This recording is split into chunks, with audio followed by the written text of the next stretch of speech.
अरवल विधानसभा क्षेत्र के भाजपा प्रत्याशी दीपक शर्मा के पक्ष में चुनावी सभा को संबोधित करने आए उत्तर प्रदेश के मुख्यमंत्री भाजपा के फायर ब्रांड नेता योगी आदित्यनाथ ने मोदी सरकार के कार्यों का जमकर उल्लेख किया। अपने संबोधन में योगी आदित्यनाथ ने कहा कि राम मंदिर के बनाने को लेकर अब तक का सबसे बड़ा बयान उत्तर प्रदेश के मुख्यमंत्री योगी आदित्यनाथ ने अरवल में दिया। दिनेश कुमार की रिपोर्ट। में भी डबल इंजन की सरकार से बिहार के गांव में गरीबों का लाभ मिला, राशन कार्ड भी मिला। 14 लाख राशन कार्ड बिहार में बने इस दौरान में। और आप जानते हैं 26 लाख जो मजदूर बाहर से आए थे अच्छा मेहनत करने। तो जरूर आप सबसे मेरी अपील है, हमें अब इस अरवल की धरती पर, जहानाबाद की धरती पर किसी भी प्रकार के नरसंहार को अनुमति नहीं देनी है। किसी प्रकार की अराजकता को जन्म नहीं देने देना है। भ्रष्टाचार और अराजकता को किसी भी स्थिति में हम जन्म नहीं लेने देंगे।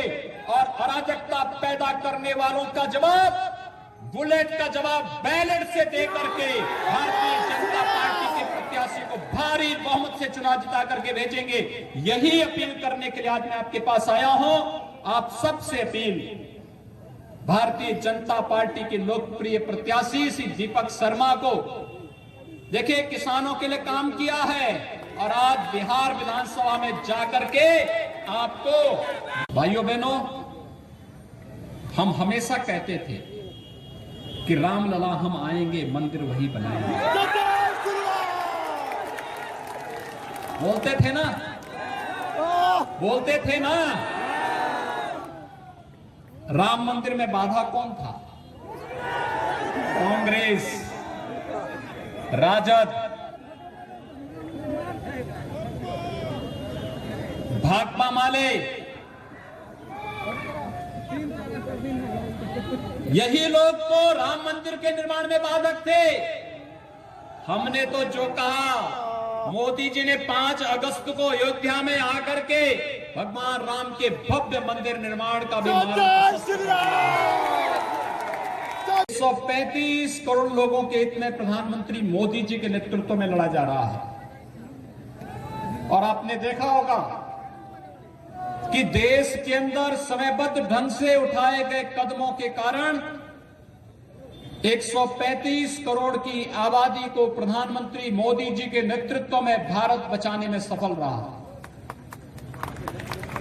लॉकडाउन की कार्रवाई में भले कुछ लोगों को तात्कालिक परेशानी हुई होगी, लेकिन हर गरीब को राशन मिल जाए, हर गरीब को रसोई गैस के का निःशुल्क सिलेंडर उपलब्ध हो जाए और प्रधानमंत्री गरीब कल्याण रोजगार अभियान का शुभारंभ तो प्रधानमंत्री जी ने इसी बिहार की धरती से प्रारंभ करके हर हाथ को काम देने के भी एक अभियान को आगे बढ़ा करके आत्मनिर्भर भारत की परिकल्पना को साकार करने का कार्य भी किया था।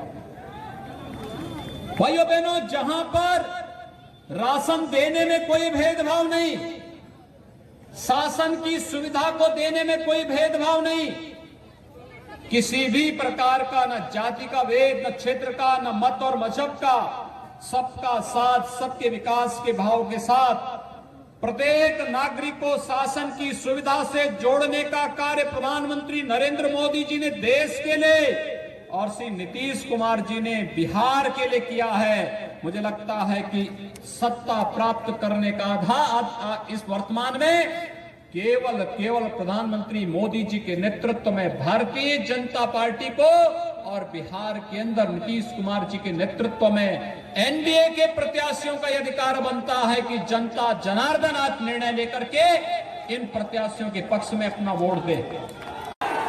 अब कश्मीर में हमारे जवानों के ऊपर कोई पाकिस्तान प्रस्त आतंकवादी हमला करने का दुस्साहस नहीं कर सकता है, क्योंकि उसे मालूम है हमला करेंगे तो फिर राम नाम सत्य है, तय है।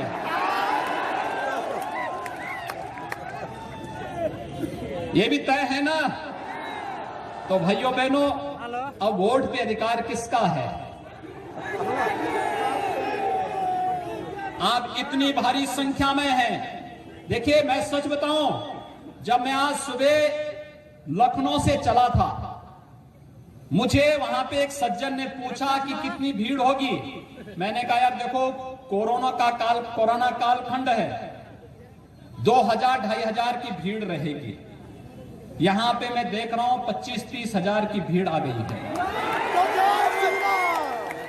अगर ये 25-30 हजार की भीड़ अपना मोबाइल फोन लेकर के पूरे बिहार के अंदर घनघनाना प्रारंभ कर देगी कि एनडीए के प्रत्याशी जहां भी हैं, नीतीश जी के नेतृत्व में, सुशील मोदी जी के नेतृत्व में, भारतीय जनता पार्टी, जदयू, हम और वीआईपी पार्टी से जुड़े हुए जितने भी प्रत्याशी हैं, जिन्हें एनडीए ने अधिकृत प्रत्याशी बनाया है, ये जहां से भी चुनाव लड़ने हैं, इन्हीं को वोट देना है।